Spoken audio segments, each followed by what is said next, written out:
What's tricky really about being in public health as this stuff is happening is, especially now being in this administration, what we find out, we kind of almost find out at the exact same time that the public does, because there's decisions being made like further up. But at the same time, it's like we don't really have like the internal communications to communicate this as soon as it's happening. It was my mom actually who told me about this happening. Oftentimes it's like we're right there with the public. If you've been following the news lately, you've probably heard discussions about Ebola, Hantavirus, concerns about emerging diseases, and ongoing conversations that bring many people right back to the uncertainty and fear they experienced during COVID-19. For some people, it may bring back memories of public health concerns and other outbreaks that seem to dominate headlines. And that's exactly why I wanted to have this conversation. Now, I want to be clear, this isn't my typical content. Most of the time, we're talking about situational awareness, personal safety, decision making under pressure, and preparedness in everyday life.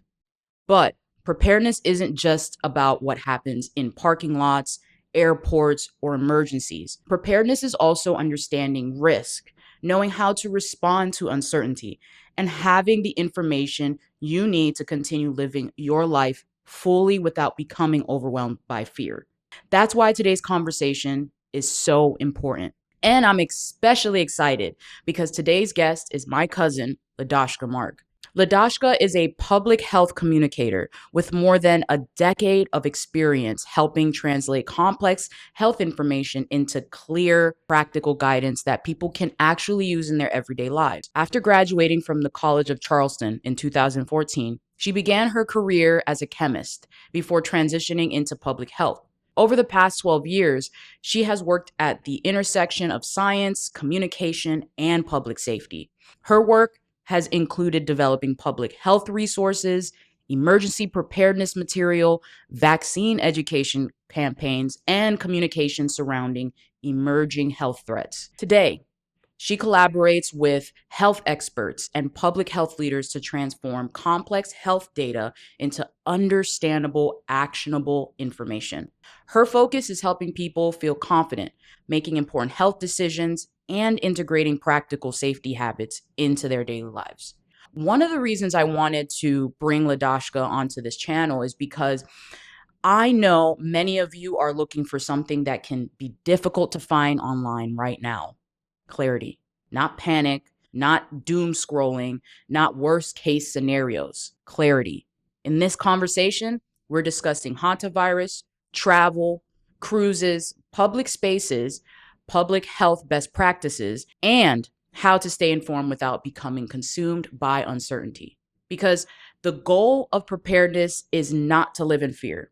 The goal is to understand risk, build practical habits, and continue living your life with confidence. Let's get into it.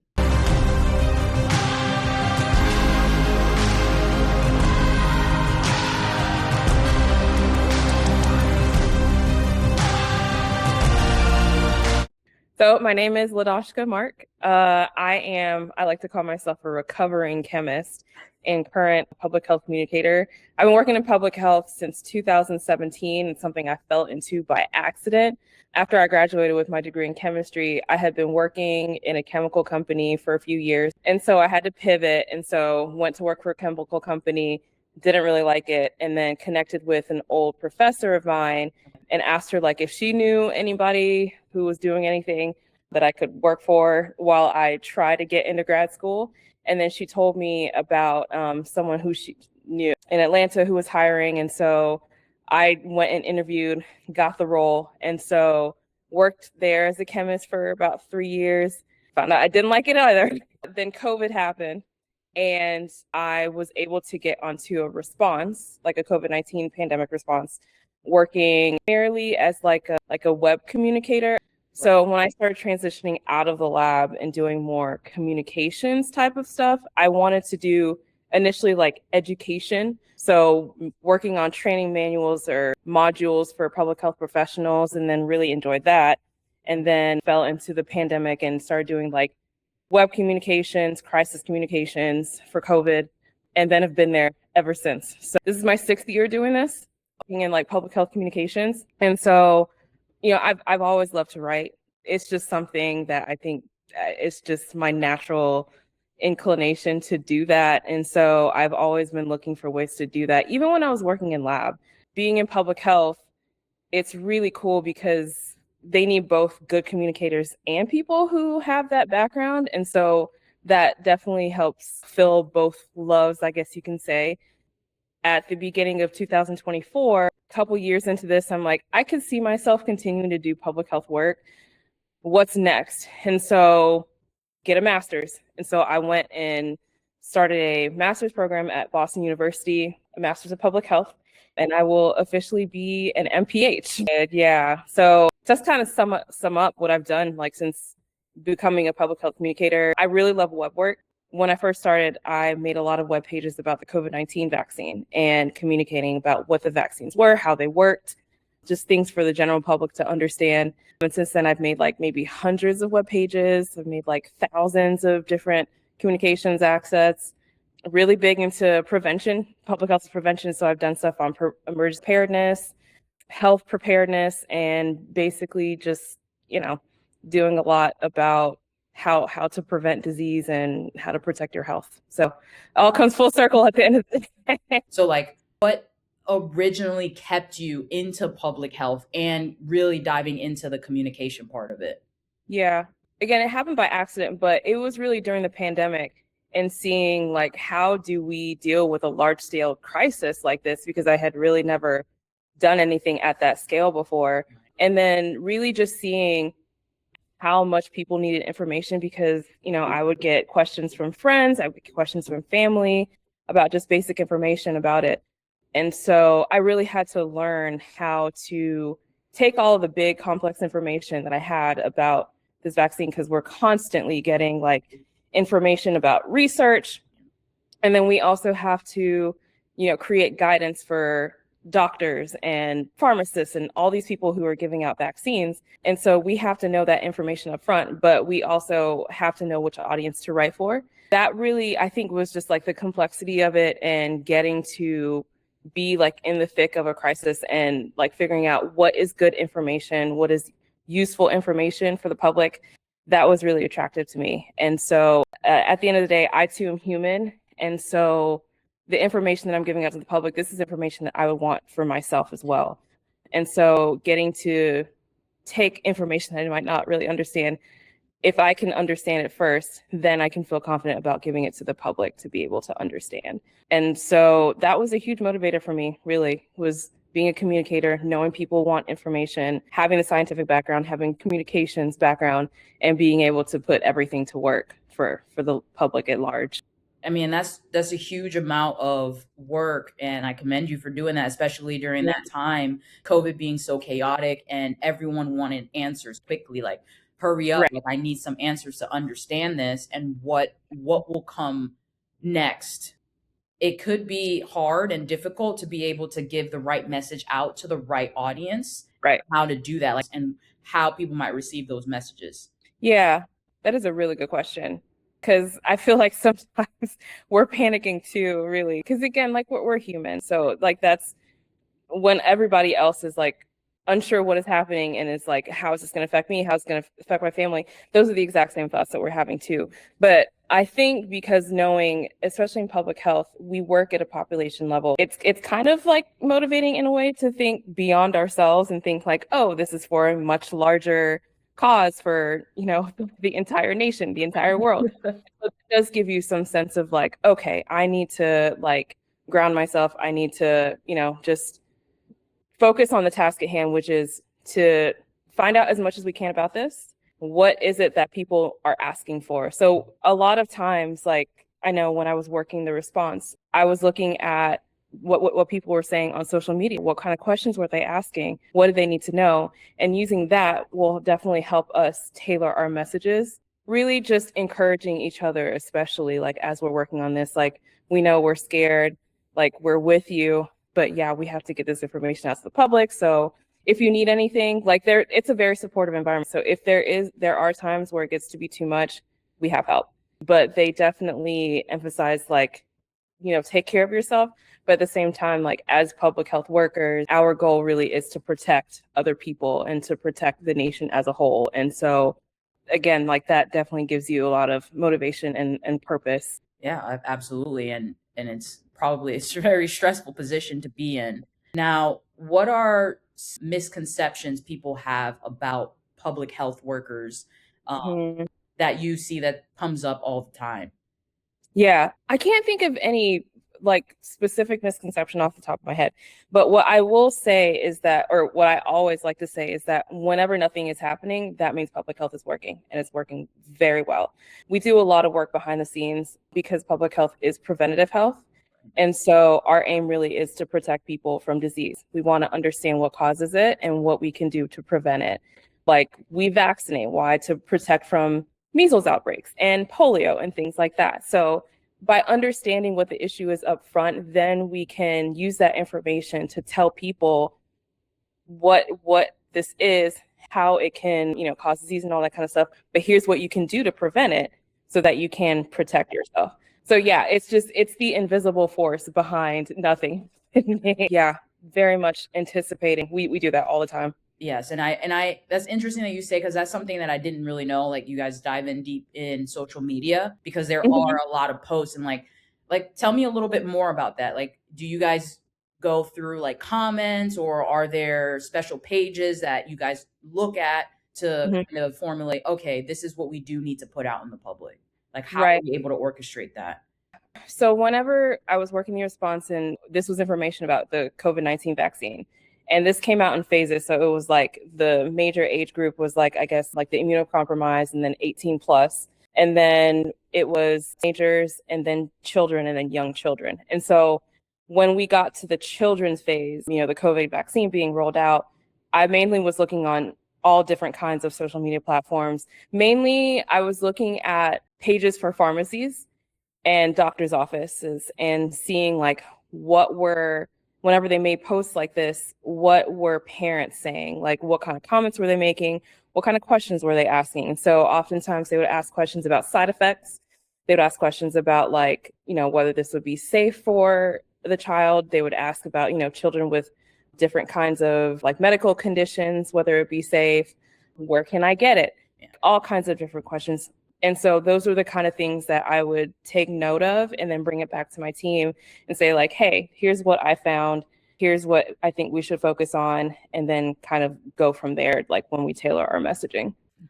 That sounds like some FBI work right there. It really does, yeah. But let's get into the virus that's been in a lot of topics lately, and that's Hantavirus.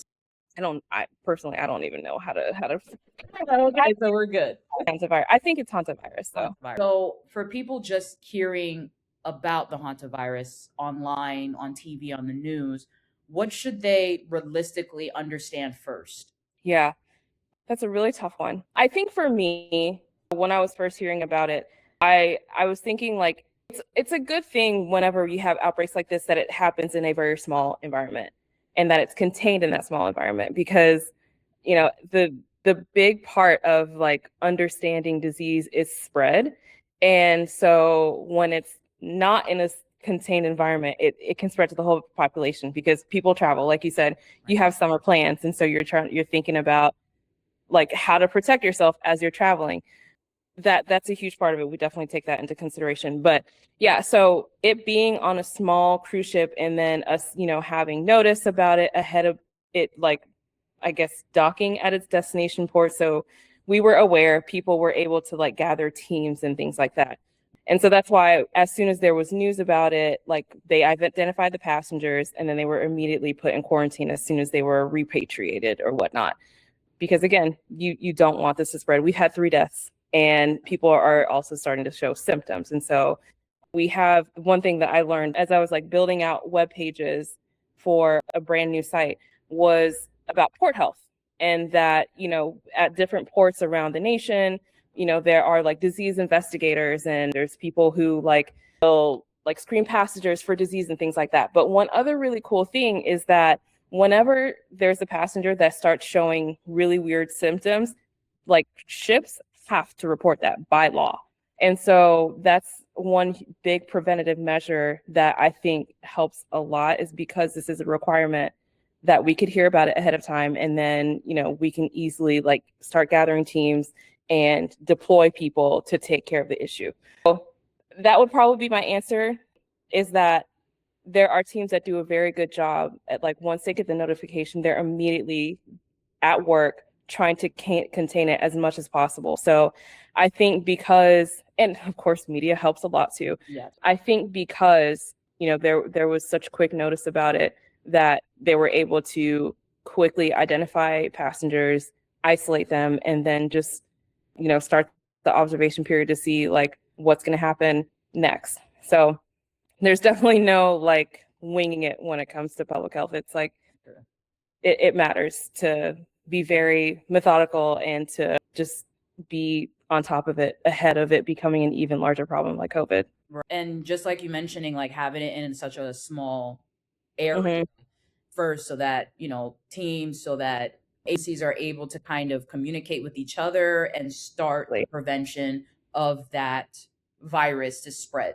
Right, exactly. And on that, with you, like, going to school for chemistry and about to get your master's in public health, like, what are habits that you personally practice while traveling for people who are, going out this summer, going on cruise ships, flights? Like, what are the habits that you personally do? I personally mask. Okay. I will always advocate for masks, especially after COVID. But even before COVID happened, like, I was always just really weird about being in like close spaces with people, somebody's sneezing, somebody's coughing, and it's like, ugh, okay, great. Now I'm gonna get sick too. So I love masking whenever I'm traveling and I'm gonna be like around a lot of people in a small contained area. I also try to wash my hands as much as I possibly can, fresh air whenever I can. But like masking, washing your hands, social distancing is, but that's just because I'm an introvert, and really just staying up to date on like vaccines. Okay. Like, what are the good practices too for at your home? Like, what are good habits for home life?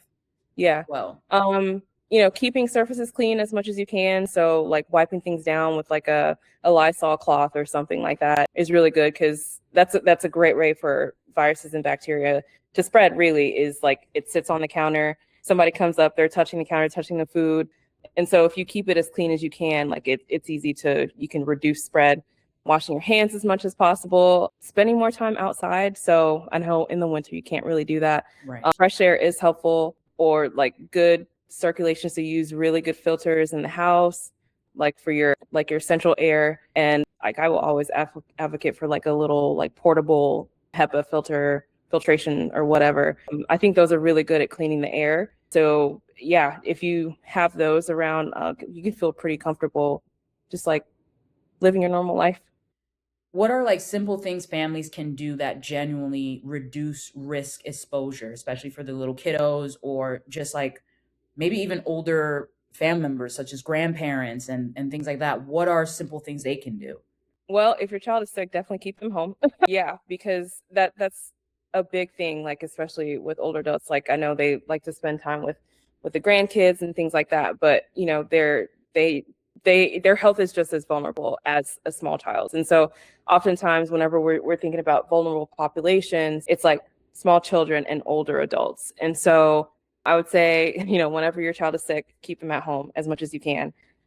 Fresh air, again, in the house as much as you can. Washing hands, like teaching your kids how to do these everyday habits of like cleaning around your space, like using gloves whenever you're prepping food, washing your hands after using the bathroom, or like whenever you're cooking, just so that you don't, get cross-contamination with bacteria and things like that. Washing your food before you eat it or prep with it, things like that. Yes. So yeah, I would say off of the top of my head, like those are some simple habits that families could do to protect the little kids, to protect, their older loved ones. Right. And a lot of the times, children learn by example. Exactly. If they see you doing that, but yet you're not doing the same things, they're probably like, well, you're not doing it, so it's okay. It's okay for me to do it too. Exactly. So what's the difference between staying informed and becoming consumed by the uncertainty of what's happening or seeing on the news or online? Yeah. I would say, like, when you have the right information, it should scare you a little bit, but it should give you awareness about what it is and what you can do to protect yourself. Because like if you're constant, your brain is constantly scanning for threats. And so if you're constantly consuming content that's like, oh, we're screwed, we're doomed, we're all going to die, there's no hope. Like that's the information that it's looking for.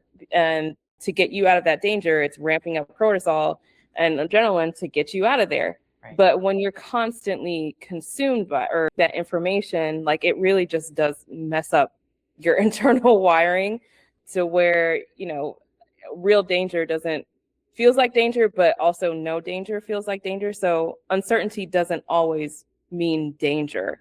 And so I think staying informed again should be like, here's what this is, here's what's happening right now, but here's what you can do to protect yourself. Like that's really good information. All the other stuff that's like, we're all in danger, that's not very helpful. So try and look for the things that give you more facts and give you more information about what it is and it doesn't have like the emotion. And you stating that beginning part of like when you get that information, you should be scared a little. It is facts. And that is something that I teach is like fear is kind of like an indication. It's like a notification of your body that maybe I should focus, not focus to the point where you're doom scrolling on it, but right. It's an indication like, hey, maybe we should learn more about that and how we can better prevent that from happening to me or us. Exactly. Mm-hmm. So would you say like with, for example, let's go back to COVID. What were some of those things that you noticed how people reacted to that uncertainty of COVID? We're driven a lot by emotion, which is understandable. We're human. But because of that, that can cloud our judgment when it comes to looking for information. And so it's almost like sometimes we have just confirmation bias. We're scared about something. We want to hear from somebody else that it is equally as scary so that we don't feel enough or like alone while we're panicking. With COVID, what did you see was the biggest concern of how people reacted to the uncertainty of it? Really just about whether they were going to, like how bad it was going to be, like to their health. This was way before long COVID was even a thing. And so people just want to know, okay, this is a brand new thing we've never heard of. Like, are we going to die? Plain and simple. Are we going to die? What does this mean? And so I think, and this is why research is so, so important, is because you have people doing the work ahead of all of this happening.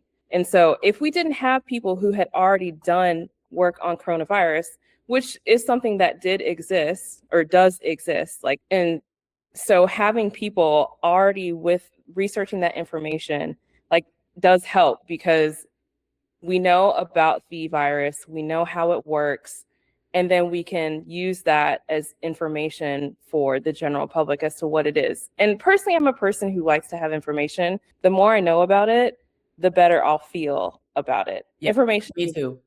Helpful. It really, really is helpful. And so, yeah, I would say that is just things would just get blown out of proportion, mainly because people just didn't have the information. And so I think once people did and began to understand more about it, like we saw some of that die down a bit. When the vaccine started coming out as well, I think people definitely had more relief about that too. Okay, that's actually a good point. And especially like with your job of communication. That's why, just like you said, there's information out there that people have research has done, like especially in the labs and observing these things. So there are information out there, but it seems like so much misinformation is also being just put out there. Like, have you seen a lot of, even now with the virus, like, have you seen a lot of misinformation being put out to genuinely get some sort of emotion out of people? Yeah. I would say no, and that's just because I've gotten so much better at setting boundaries around social media usage. So I really haven't heard too much about it. Yeah, that's kind of where I am. I haven't really heard too much. But again, because they caught it fairly early, it was in a contained space. That was helpful. Even now, like I think we're maybe halfway through that 42-day like quarantine or whatnot. Like they're observing, they're learning more and more about it. And so I imagine like once that quarantine is over, we'll definitely hear more about it, about the symptoms, about, what else emerges from it, anything new. What symptoms or warning signs should people know without self-diagnosing every single cough or sneeze? Yeah, I think I approach every illness in the same way. If it doesn't, you know, resolve on its own with like some medication and with some rest, and your symptoms are getting worse after like a week or so, that might be indicative of a much deeper problem. And you might need to seek some medical attention. Of course, like at any point, if you want to go to urgent care because you don't feel right about something that's happening, like this feels completely new, definitely go and seek help. Like how do public health workers stay grounded, Yeah. especially when new concerns emerge, or just like you were mentioning before with researching social media and seeing like how they're reacting, what kind of questions they're asking, like how do you ground yourself? Yeah. We're not always cool in the face of an emergency at first, just because again, we're human. We know working in public health, like we've chosen a field where we help other people. Like people need us. And the more that we help others, that's the more that we help ourselves too, because we're included in this whole population that we're helping. And I would say that's something that really helps.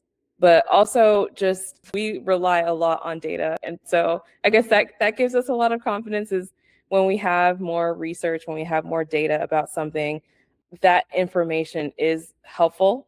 And that I think gives us like a little bit more peace of mind of like, okay, so we're not just dealing with nothing here, like this groundbreaking stuff. Sometimes it is, but when we have that information, we can just it helps us feel confident. Like, okay, then we have something that we can share with the public to help them feel better, and then that in turn helps us feel better too. Right. A good pointer, and something that I talk about frequently is my 3C framework, which is like control, cover, and communication. Whenever I was explaining how like mRNA vaccines worked to like people in my family or my friends, I would say that there's some kid across the street who kicks a ball into your yard.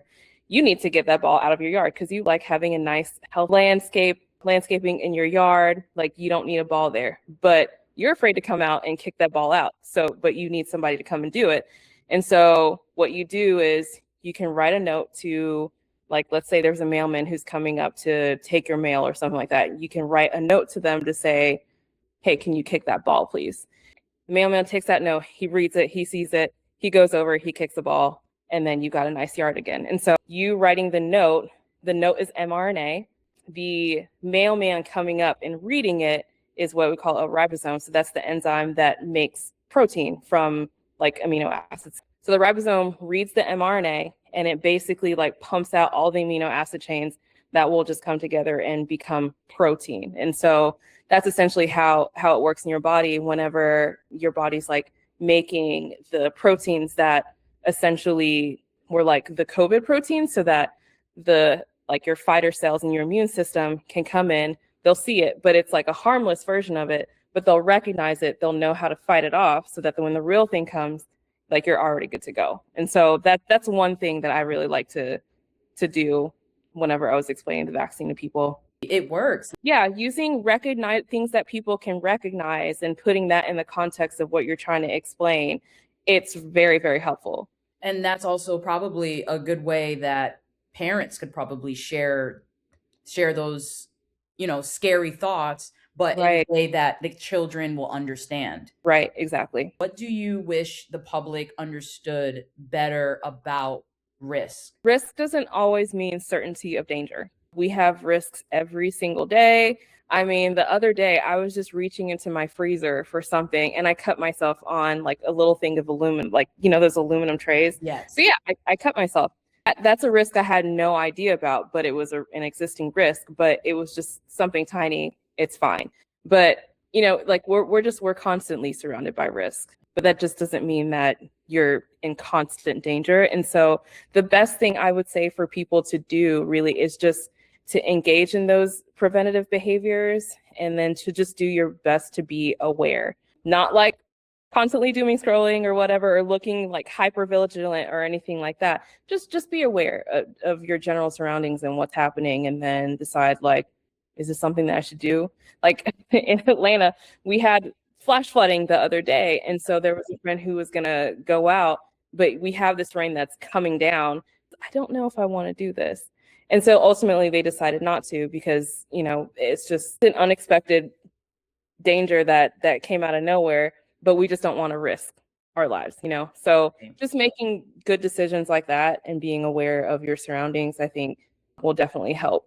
I like that. Risk does not always mean dangerous. Correct. Because that's the alarm that a lot of people have but don't know how to like turn it off. Right. Because they hear risk and they're like, oh my gosh, this is uncertainty. I don't know what to do.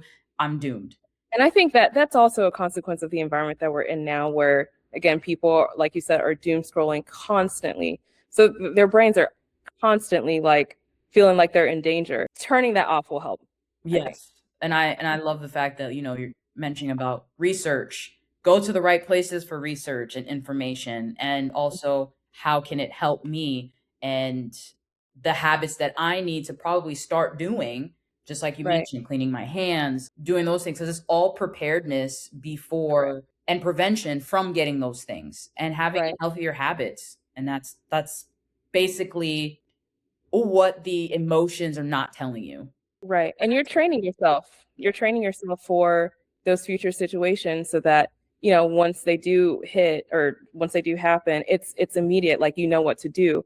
And that makes you so much more resilient. That prepares you for being able to deal with these things as they're coming, as opposed to like, oh my God, this is happening, and maybe freezing because you don't know what to do, or just like doing something that maybe you shouldn't, and it ended up being a much bigger problem. So it really is just training yourself for what might happen. Yes. And that is in itself preparedness, and that readiness to be able to be resilient towards like things like that, and being mentally prepared for it too. Exactly. So like let's get back to the traveling, cruises, and public spaces. Now, how important is ventilation, hygiene, situational awareness while traveling? Probably more important than usual. I would say like risk is much lower at your own place. You know your habits. You might not always know who your family is around, but for the general awareness, like you know who you've been around, who your kids have been around, things like that.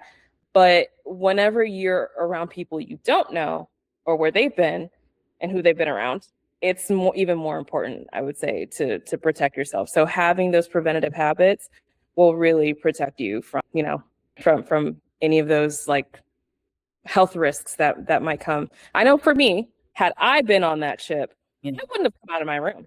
I would not have been out of my room as soon as they heard like, oh, so and so is showing symptoms, and we might have to isolate. I'm like, say less. I'll be in my room service like all day long. Let me know when we hit the port so I can like go into isolation. And then it's 42 days of paid vacation, essentially. Just like you have TV, you have free food, like let's go. Yeah, that's so true. And it's like social distancing too from traveling is so important. Because I mean, Very. I always think of social distancing as I wouldn't allow just any random person to come in my house. So having a random person come into my space is already a little too close for me. So social distancing should be something that we practice anyways. Because it depending on, I know a lot of cultures are different. A lot of cultures are okay with being in people's spaces and everything, but just simply stating that boundary, like, hey, can you just move back a little bit? I don't like being claustrophobic. It could be something that's easily said.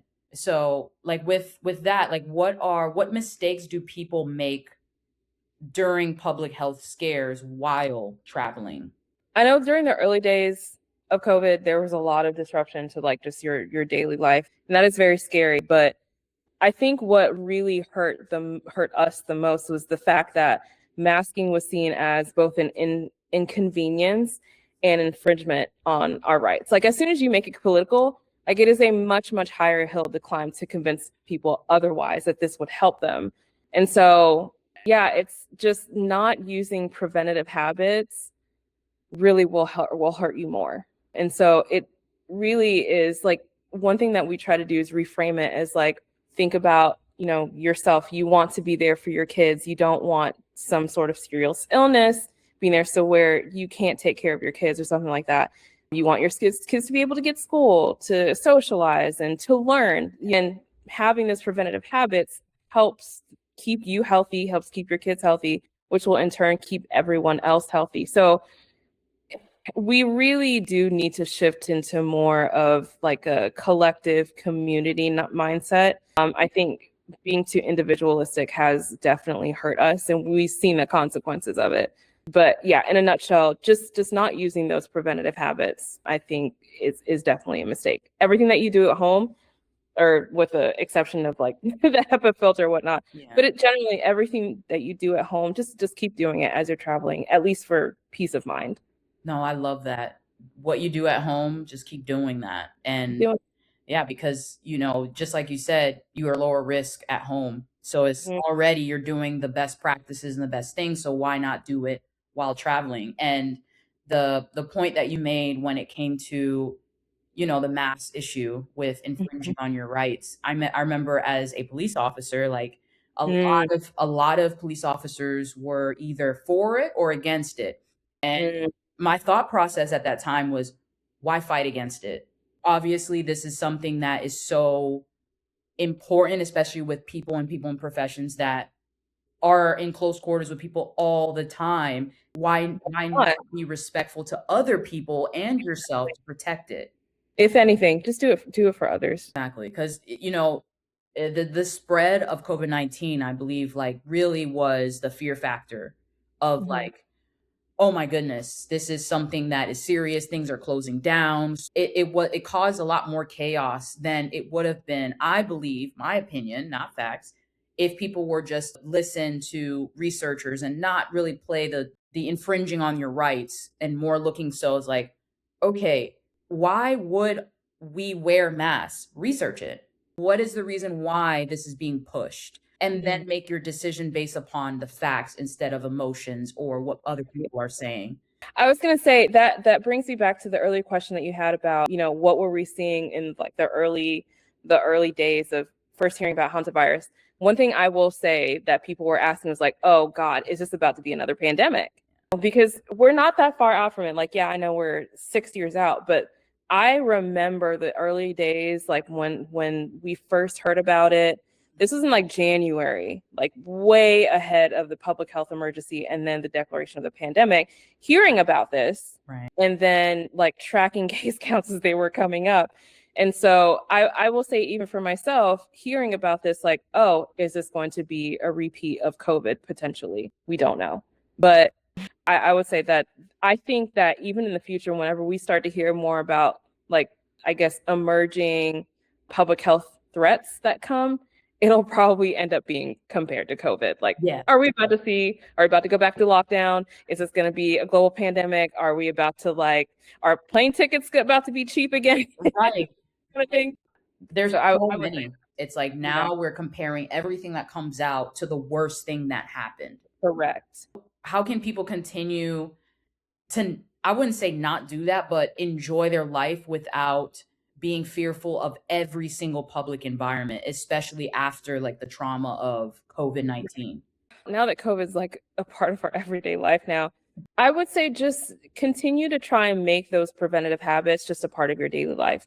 Make it automatic so you don't have to think about it. Stay up to date on your medications, vaccines, stay healthy, take really good care of yourself, because that will serve you in the long run, not just for like any public health issue, but just in life in general. And I think, staying mindful, doing what you can to just like, limit how much you see that information, like the doom scrolling, things like that.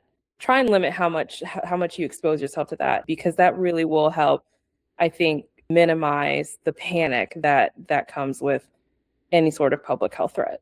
Right. Especially getting like constant notification. It's over here. It's in this country. It's over here. And right. Time yourself. If you want to stay informed, just, find a neutral source and then time yourself like 10 or 15 minutes. That's it. And what would you say would be a really great source? Like, where can people really go, like locally or nationally? Like, where are the positive sources so people could kind of, look towards those areas that you would recommend? Yeah. Personally, I love AP News. I find them to be a very neutral source of local news and global news. They're very like straight to the fact. I don't see very much like, artisanal sort of language or tone in there, except in the comment section. Yeah. But generally, I just find it to be a very good source of just general information, like global news. Your local news are always really good. I think there's an app. I think it's called Grounded or something like that.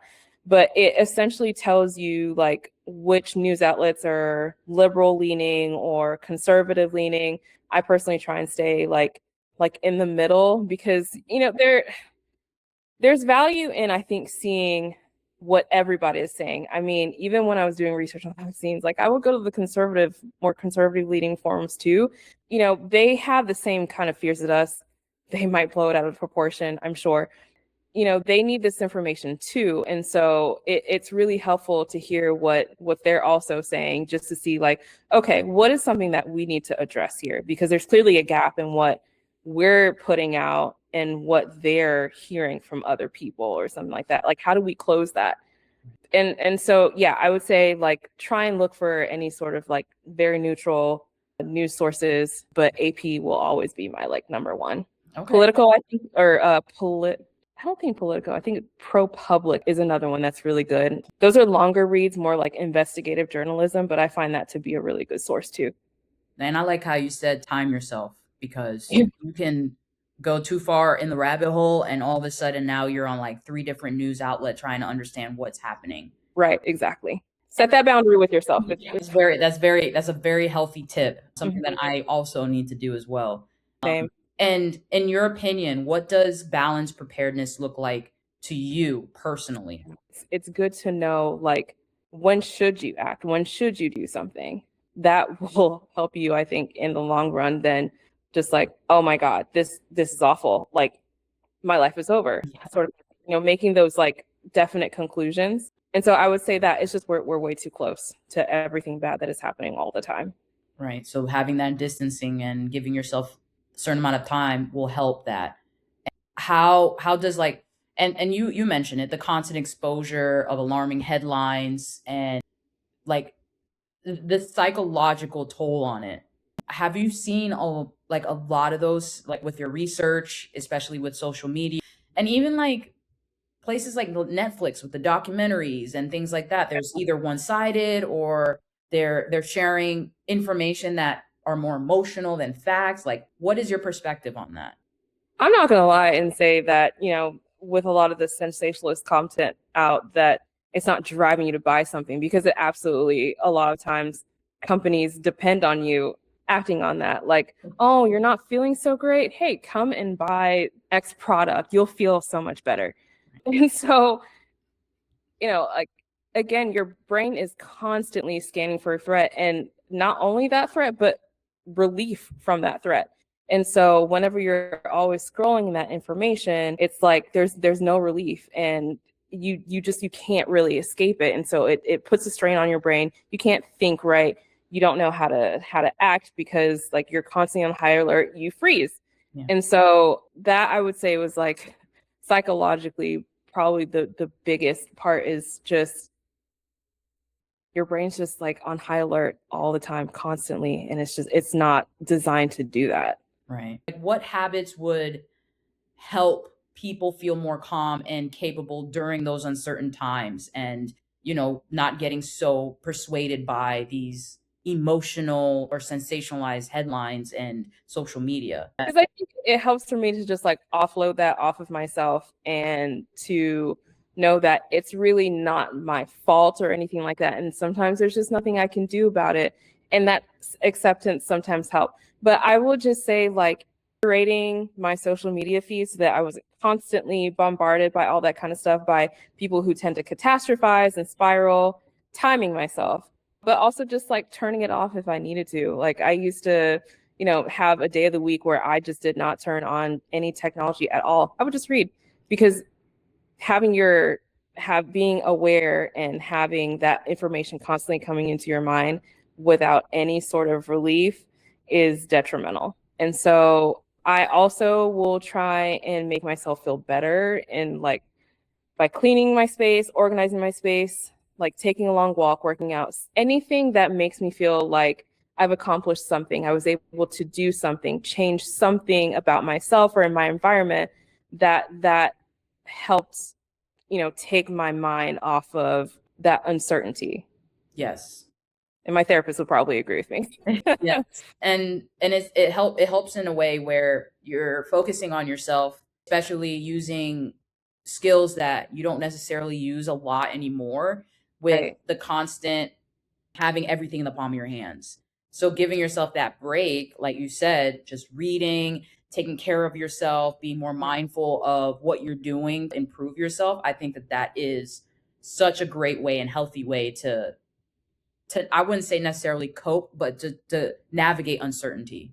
Absolutely. Yes. And And that's one thing is like we we're missing those tools as like practical everyday things that we can do. Like this is stuff that really isn't taught in schools as it should be.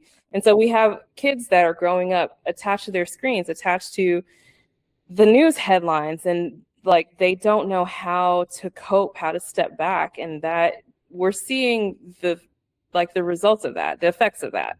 like, do you believe that also with having, mobile devices and having access to all your answers, you Mm. think that there's a way that we can be more intentional? What are ways that we can probably, because those are not going to go away, but like, what are ways that we can intentionally use them and be able to benefit us instead of going through that spiraling and going through all those emotions and freezing, fawn, or those things? Like, what would be a great balance with that? Taking a long walk helps. Anything to take your mind off of it, any kind of distraction helps. But I would say like if you are someone who likes to stay connected and things like that, just curate your feed, curate your space so that it's not like constantly coming at you.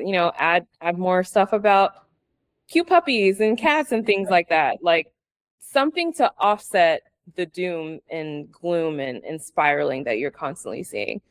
Again, like time yourself if you need to. Take some time to just like read what you need to and then just turn it off or just walk away. Right. Give your time, like your brain, like you said, give yourself time to process the information that you just learned. And if it's something that you need to act on, that really helps. It's just like having that time to think about what you need to do as opposed to like an impulse act that ends up being worse than had you just like taken some time to think about it. That's true.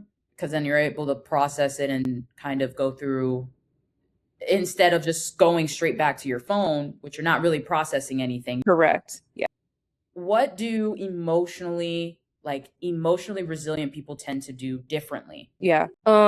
Finding healthier ways of coping without the spiraling and the catastrophe. So finding ways to support your mental health. Talk to somebody, talk to your family member, sit down, meditate, take 10 minutes to do absolutely nothing, stare at a wall, stare at nothing, take a nap. Anything that you can do, like while there are some things that you control, you're not always in control, and that's okay. Right. But like whatever does happen will happen, and just trust that you'll get through it. Trust that you will know what to do to get through it, and that you'll do your best to stay prepared. Exactly. Wow. And Mhm. now we're going to go through something called rapid fire. Okay. I'm going to ask you questions and you try your best. The first thought that comes to mind. Okay, what is one thing that people tend to overbuy when it comes to their to their health and like viruses and things to that nature? Toilet paper, because I think that we're all going to go back to lockdown. What is that? What? Toilet paper and water, which I get with the water, but like, yeah, it's just ridiculous. The toilet paper. Now, biggest myth about public health. That we're profit seeking. Um, I think about this all the time. There's like little to no money to be made in public health. If you just look at the salaries of people working in state government, like there's really no money to be made. And so we're genuinely doing this because we care about the population. We want this population to be healthy. Right. Right. That's validating, especially with a lot of people tending to think that everything is about money. Everything is about getting more money in the bank and things like that. So you guys are genuinely in this because you want to be and you want to help. We're not in big pharma's pocket. What's something small people can start doing this week? Literally just start making copies of like every important document that you have. Make copies and then put them in a secure place. I personally, a few years ago, bought this like fireproof bag.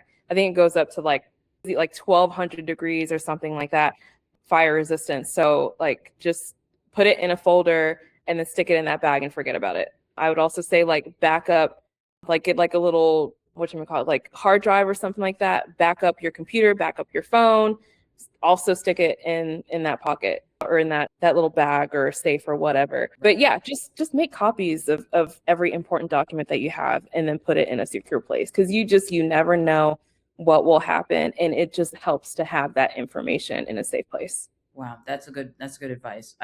I'm that type person that even with like medical records, when I got out of the army, I was like, I want every single medical record Yeah. printed out or put it on a Mhm. CD or anything like that, and I have a USB, because you just never know when that information is needed and you don't have it. So I have this subreddit that I love to troll on sometimes. It's called Legal Advice. Right. And oftentimes it's like people just like they don't think to have those important documents like in a place that they can find them, and then all of a sudden they need it and they don't have it and they're like in trouble. So just go ahead and have copies of your passport, have copies of your license, have copies of your social security card, like things like that, so that should you misplace the like original or whatever, you at least still have the copy somewhere. I would even recommend like store it someplace other than where you live, so that should something happen in the house, like hopefully not, but should something happen, you still have a secure place where you can go and get those things. Like that's what preventativeness is all about, is just like planning for what might happen. I like having peace of mind, so whatever you can do to give you that peace of mind, like you'll just live a much better life. Yes, your shoulders are not up to your ears. You're like, I'm okay because I prepared for this. Everything you're saying is looking out for future you. Looking out for future you, absolutely. I also think like with culture too, like if your Mm. parents come from somewhere else, or it's always in the back of your mind of making sure that when technology fails, when anything fails, that you always look forward to of having your back. You now know that, okay, I did it. I did my part. And Right. if this all shuts off, I'm still good. You're still good. Yep. Yeah. That's very important. Mhm. Now, what does prepared mean to you personally? Honestly, peace of mind. That's what that means to me. Like, should something happen, knowing that I will be okay. During COVID, I like had had to go to the hospital for something, and it was a major bill, and I was not prepared for that. But the next time that it happened, like actually it's just like any subsequent time like where I've had to do something like medical related, because like I prioritize like, okay, I'm gonna need this amount of money that will carry me through this. Yeah. Prioritizing that, and that each time like that I've had to, I don't go to the doctor for something and there's like an unexpected bill, there's no question or hesitation about it. It's like I have that money there, so I can use that towards that. Right. Peace of mind. It is. That's preparedness for me. Yes. I love that. And it kind of like going back to like analogies, because I love analogies, like the ball in your front yard.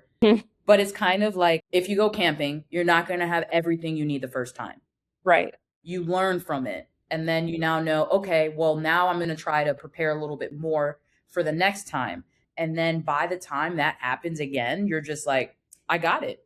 Yeah. Smooth. That's a really good point of like that initial event or whatever being like the thing that kickstarts your preventative habits or something like that. Yeah, I 100% agree. Right. And again, like now living in a world where we have so much information, we could be able to look at what people went through in order to, we don't even have to go through that.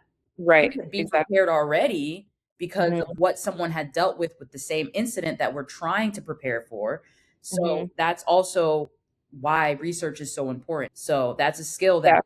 we should try to implement a little bit more. Okay. So what would you tell someone who feels emotionally exhausted by the state of the world right now, whether it's Mm. someone you know, family member, or friends, what would you tell them? Unplug. I think it's just they just need a break. Really, just give yourself a couple minutes, maybe an hour. Just do nothing. Just do something that helps calm you down, gives your brain a break, gives you a break from this. We're not superheroes. We can't save everybody, and we're not invincible. But we can make small changes in our immediate environment to make ourselves feel better, so that we can help other people should they need us. So yeah, just unplug. Was There's that's an underrated skill. It's like stepping away or walking away from something that is like doing you absolutely no service. That's 100% facts. And I have learned so much from just this interview alone. Like, if there was one thing that you were to say to people who's watching this and, you know, going through that emotional roller coaster, like what would be a message you would like for them to hear from Lidoshka? I would say like it is understandable that you feel this way because these devices, these sites, they were all designed to make you feel this way. And so whenever you do give yourself some time to just step away. And whenever you do that, you're choosing yourself.